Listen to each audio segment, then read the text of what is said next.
Autoroute. Le Sénat écarte la gratuité et défend la concession. Dès 2031, ce sera la fin de la concession de 1338 km accordée à la Société des autoroutes du Nord et de l'Est de la France, SANEF, un modèle critiqué de Bercy à l'autorité de régulation des transports. C'est un article de César Armand, publié le 23 octobre 2024. Aujourd'hui, on est en train d'avoir un certain nombre d'informations. Donc là, en juillet, notamment sur ce sujet des autoroutes. Et l'autorité donc de régulation des transports a fait donc un rapport sur le sujet, notamment sur la privatisation des autoroutes.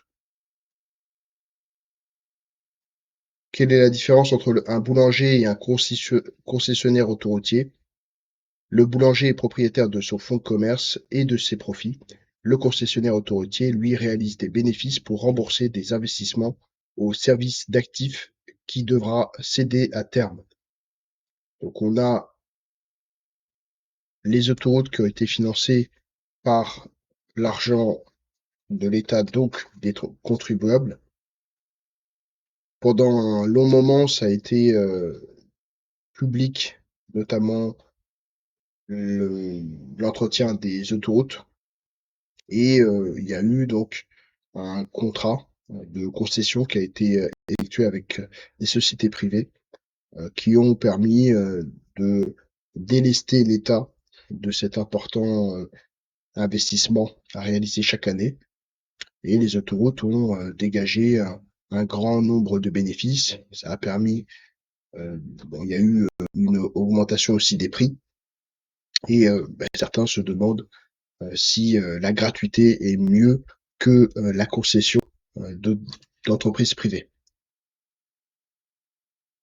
La blague fait florès dans les couloirs du pouvoir depuis que les gestionnaires d'autoroutes concédées sont dans le viseur de Bercy, puis de l'autorité de régulation des transports et enfin du Sénat. Ce dernier a lancé en février une mission de contrôle budgétaire sur la préparation de l'échéance des contrats de concession autoroutière.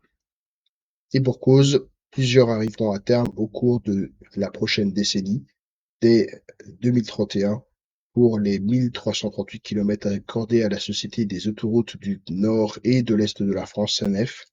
Suivront en 2035 les 1867 km des autoroutes Paris-Rhin-Rhône, APRR, du groupe Eiffage, et en 2036, les 2723 km des autoroutes du Sud, donc de Vinci Autoroute.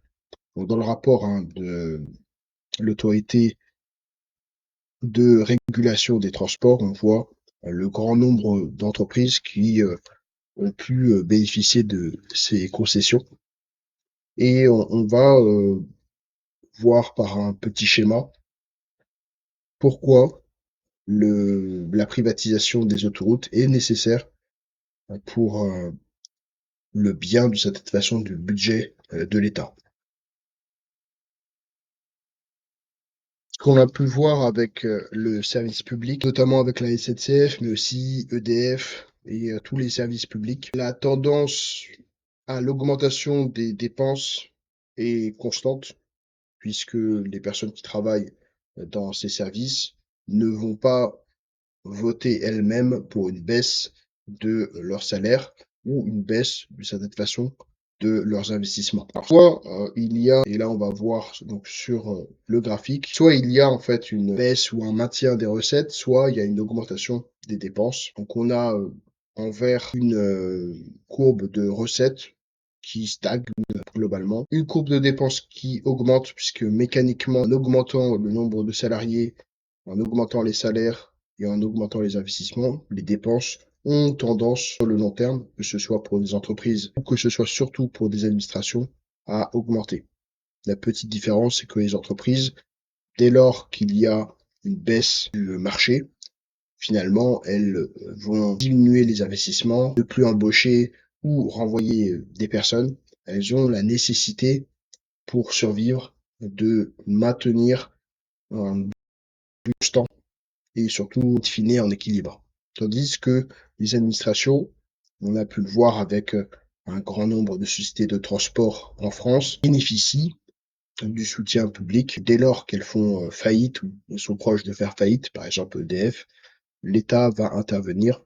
Et donc ça, c'est une grande difficulté, évidemment, d'avoir une relation de marché avec ce type de structure. On a l'échelle du temps qui est ici, en dessous. Donc on a les recettes, les dépenses et le temps. Donc on voit que les dépenses à travers le temps augmentent, les recettes elles stagnent et finalement en fait l'augmentation de ces dépenses avec la baisse ou le maintien des recettes génère in fine un déficit. Et donc on a pu le voir avec la SNCF qu'il y avait un besoin de financement de la part de l'État pour soutenir la SNCF. Ça peut soit être donc les recettes, mais ça peut être aussi le niveau global de service.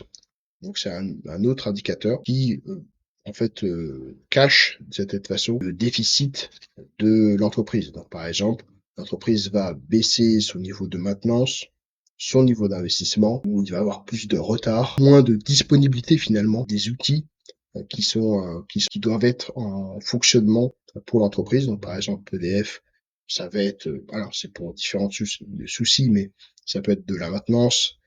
Pour la SNCF, ça va être les retards. Donc, on voit que il y a plutôt tendance dans les services publics à avoir une baisse du niveau de service dans le temps, puisque les recettes, en fait, finalement, elles stagnent ou elles n'augmentent pas en proportion des dépenses.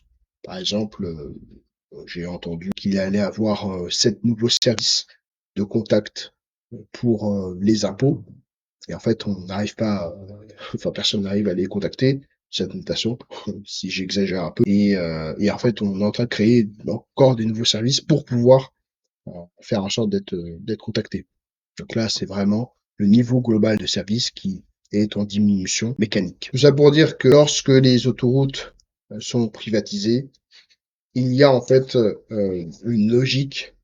Alors, c'est une logique de concession.